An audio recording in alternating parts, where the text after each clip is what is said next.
In today's video, I'm going to teach you how to find completed sprints in Jira.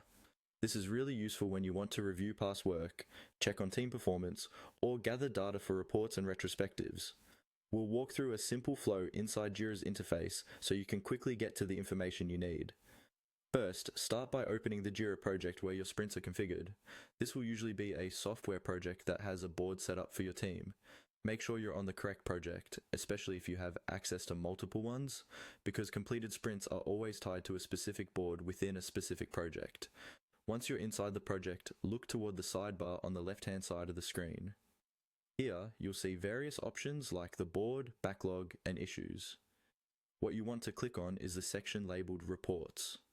This is Jira's built-in reporting area, where it keeps visual tools for tracking how work progresses over time. After clicking Reports, Jira will open a page that lists a number of different report types. These might include velocity charts, cumulative flow diagrams, control charts, and more, depending on your project settings. For our purpose of finding completed sprints, look for the report named Sprint Burndown Chart. This report is specifically designed to show how work was burned down over the course of a sprint, and it also provides access to your past completed sprints. Click on Sprint Burndown Chart to open it. Jira will now display a chart and some controls at the top. By default, it may show the most recent active or completed sprint, depending on your project activity. However, the key to accessing all completed sprints is a little further down the page.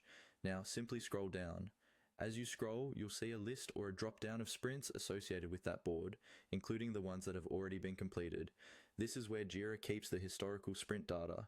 You can select any of those completed sprints to view their burned